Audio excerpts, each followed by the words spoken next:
Good evening, everyone. So it's the 24th of September. It's, what is the day today? What's the day today? Tuesday the 24th. And I'm actually going to do my skincare, which is only like a bit of moisturiser and some lip balm. You've seen this so many times, and I feel like people probably think that it's something really weird, but I promise you it's not. It's literally just lip balm. I literally have this one, a mint chocolate chip one, just a mint chocolate one, and then I also have like a chocolate orange one as well, which I probably should have used actually, because this is how much I've got of this left. I'm going to use this one. It's a bit more of this. And the reason why I'm doing my skincare is because I have literally just showered. Oh, and by the way, if you are new to my channel, welcome. My name is Chloe and I am basically a creator. And what I mean by that is I'm a singer-songwriter, writer and guitarist. I feel like there's more. Oh yeah, and I also love doing this kind of stuff and just like filming and editing, everything like that. And one thing I'm wanting to talk about today, because this isn't going to be like a proper Preptober vlog, but I am going to have lots coming out. As you can tell by the title, today I wanted to talk about something that's actually kind of very important, and that is mental health in writers, because obviously I run a like writing channel, and on my channel it is mainly like AuthorTube, or for the next coming months anyway, because of like Preptober obviously, and Camp and NaNoWriMo coming up. And on the subject of that, I am going to be working on a first draft, because I am currently outlining. I'm currently outlining my book Scarlet Blood Skies, which is basically a new adult contemporary romance. It's kind of a bit fantasy as well, if you want to like say that. Is because it's in a fictional world, so it's probably not even fantasy, it's just a fictional place that I've made up.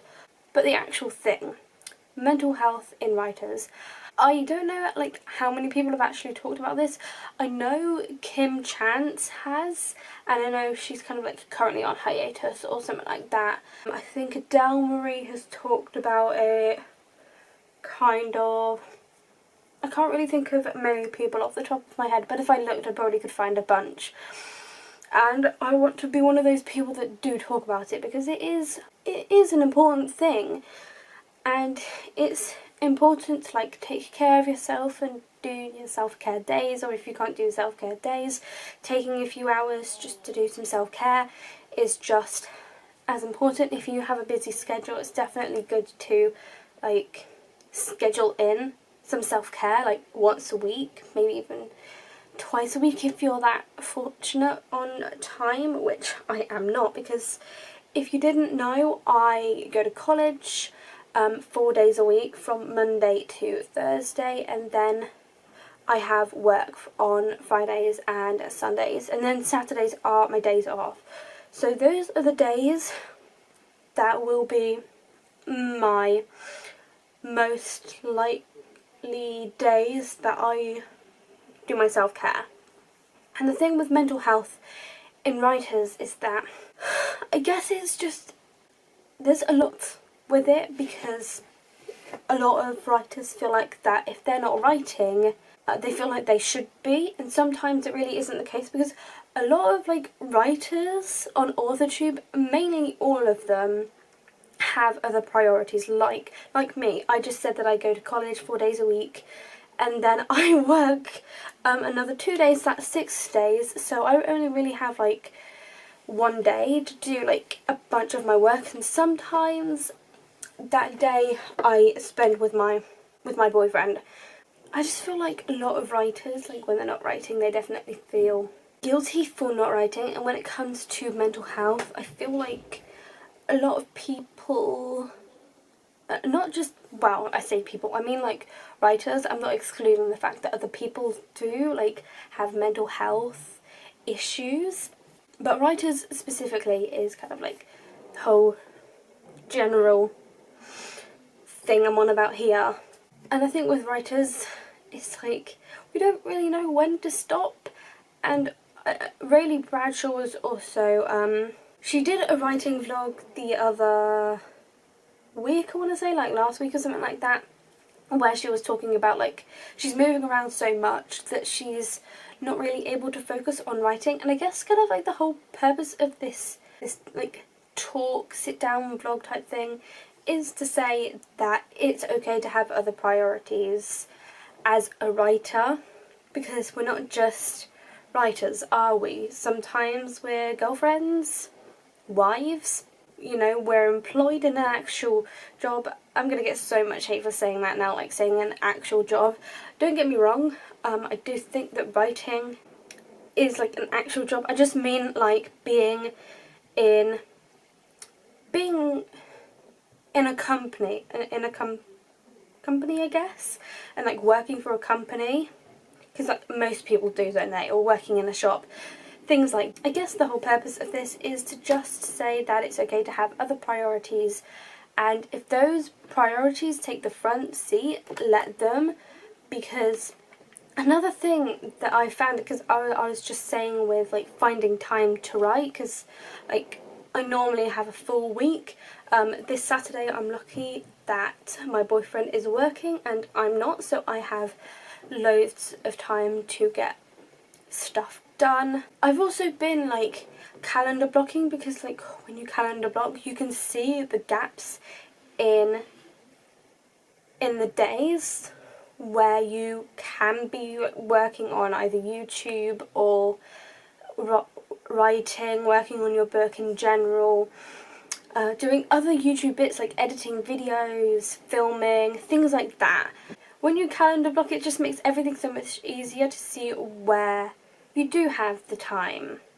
And I've even used it for like putting in like my meetings, because I've had a quiz meeting recently which I don't feel like was pointless, because I will talk about that in another video.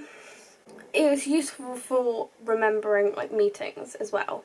And I was going to talk about like mental health and everything in this, but I guess it's kind of like a mixture of mental health and priorities. And I've definitely realised that I do need to start scheduling a bit more tediously, and not in a bad way, because when you hear the word tedious, you think you think that it's bad, when sometimes, and most of the time, it's not. Actually, being tedious can be a good thing, because you then know that you have time for everything you want to do, and you don't necessarily feel overwhelmed. I've definitely not felt overwhelmed like with doing calendar blocking, because it's kind of like in my mind it's kind of like things have changed, because before I started calendar blocking it would be a case of like, oh, I don't have time for this, and I don't have time to like film videos or edit videos, when really I did. I just didn't know where the gaps in my days were, and that's what calendar blocking was. It was really useful for me in that aspect. And if you have never tried calendar blocking, just try it, because I remember like a while ago when I did it, I hated it and I didn't stick to my schedule. I just didn't do it for a very long time because I hated it so much, but now I've like gone back to it and done it again. I like it and it's so useful. And if you're a writer, it's definitely worth kind of like investing your time in, because literally calendar blocking doesn't take any longer than half an hour on a Sunday evening, because you could literally put that into your self-care routine. Also remember to, if you do actually calendar block, just remember to schedule in chill time. And with me, I definitely allow myself buffer time as well. So I'll give myself like an hour to shower when I know it'll only take me half an hour. And I think that's kind of like the main thing. Give yourself buffer time at least. when it comes to those sorts of things. Or like with travelling, you know, sometimes if you like travel at peak time, if you have like a 9 to 5 job, you know, travelling is very like traffic dependent, because sometimes it can be like pouring down with rain and it could take you like longer to get to work. And then there can be sunny days where it literally could take you like 15 minutes to get there, whereas in the pouring rain it could take you like 35 minutes. And that's actually kind of true of what happened this morning, because it's been really rainy here recently. Notes to end this video on: keep your priorities straight, I guess. A calendar block if you've never tried it before, because I do highly recommend it. And definitely allow yourself buffer time, chill time, 100%, and self-care time. It could be a whole day or just a few hours, either on a Saturday or Sunday when you don't have to do anything else. And I am going to leave this video here. So if you enjoyed my chat about all of this, then make sure to give this video a big thumbs up. Also make sure to subscribe down below and ding the bell to be notified every single time I upload, because I'm uploading really sporadically throughout this month, whenever I feel like it, I guess. And all of my social media links will also be in the description down below for you to check out. Hopefully I'll be doing a lot more on Instagram. And that's it. Thank you so much for watching, and I will see you in my next video. Bye!